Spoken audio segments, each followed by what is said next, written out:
Guitar Heroes, this is Mel from How to Play Guitars on S.com. Today we are in day 3 of 365 days of exercises from this book here, Guitar Aerobics. And this is, like I said, day 3. We're still using the A minor pentatonic like we did yesterday. If you haven't watched yesterday's video, I'll put a link in the video somewhere for that video so you can go back and watch that. And then in that video I'll also then probably put a link for day 1. But day 3, A minor pentatonic, and we are doing some bending. Now, the hardest thing about bending, there's a couple things that I find that my students usually struggle the most with bending. One is the accuracy of the bend, actually getting to the right note of the bend that you're bending to. So for example, I'm taking this first note, I'm bending a G on the 8th fret of the B string up to an A. So we're trying to get to that note here, the A, which also can be found in the 5th fret on the high E string. Okay, so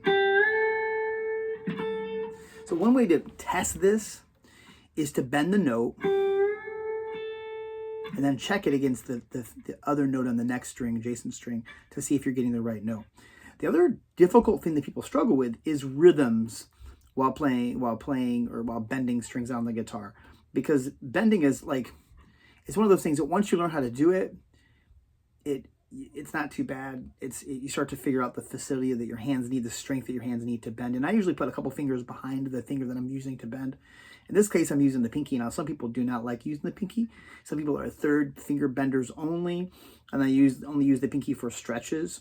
A lot of the blues rock-based guitar players like to play like that, but then there's the guys like like Joe Satriani and Steve Vai, guys like that actually like to use their pinky more often than not. And so I was classically trained, so I use my pinky more often than not. So what I do is I grab that note that with my pinky, the 8th fret, with the 2nd, 3rd fingers also behind it, and the 1st finger is kind of hanging out there on the same string a little bit as well.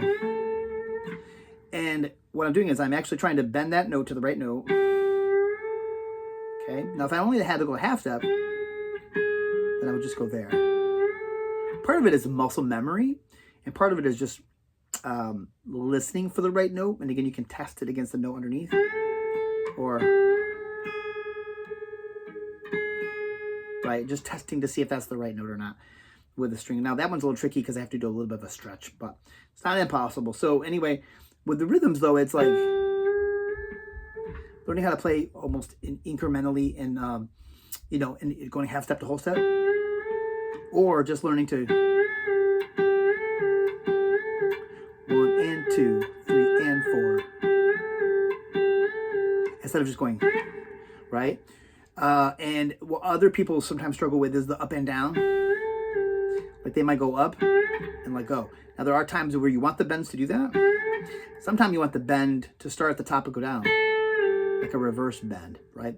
So there's a lot of varieties of that. Or you can go half step up and then finish it, right?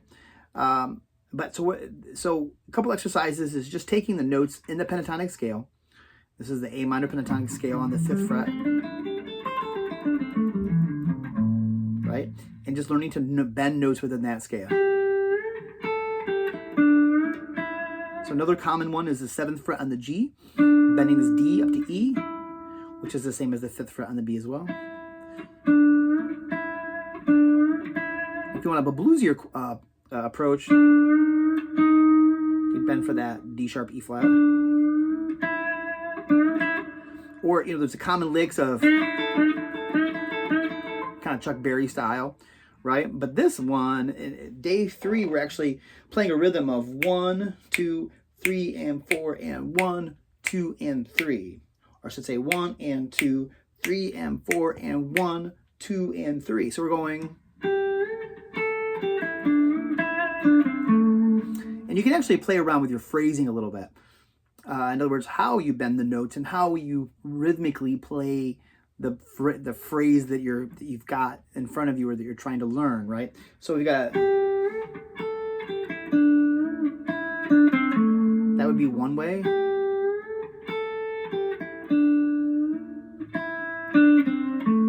Maybe another way, right? And certainly it says to start about 40 beats a minute and go to 120 beats a minute. Again, you can start slower and you can also go faster. But the basic lick. The other thing I'm doing with it though is I'm going, a lot of times I'm grabbing that other note, like in this case that A, in the 5th fret, and adding vibrato, shaking it a little bit. The B.B. King approach is more of like the turning the doorknob, right? Or you can just shake it like this, right?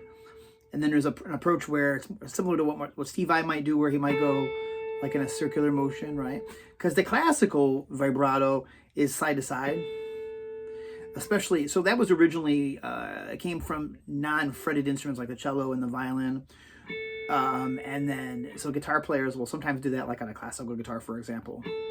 But a rock and roll setting, we're typically just grabbing it and shaking it.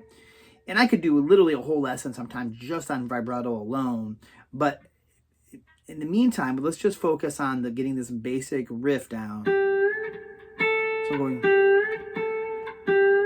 Notice that my first finger's already there, versus what I almost did, whereas I kind of have my finger off and then come back. Then that's just sloppy, and it just takes time away from the riff and makes it harder to actually pull it off better. But and the other one I might add vibrato to is that 5th fret on the B string, the E note. And then the last note, 7th fret on the D, the A. So that was a different approach as well. Right? So you can play around with phrasing on this and kind of play around with how it sounds. And you can do this not only in A minor pentatonic, but in G or B, right? Or C. So you can play around with the chords that you're playing over and kind of create different harmonies with it as well. Certainly something to play around with for sure. And so I would just encourage you to explore this, see what you can do with it and what you can learn from it. And in the meantime, check out my group on School, skool.com/Unleash Your Inner Guitar Hero, my group on Facebook, Unleash Your Inner Guitar Hero, and my website, howtoplayguitarswithan.com. And I will see you next time for this challenge that I'm doing, the 365-day challenge. And I want to see you taking part of this. Jump into my school group. Let's have a conversation. I want to see videos of you playing these examples as well.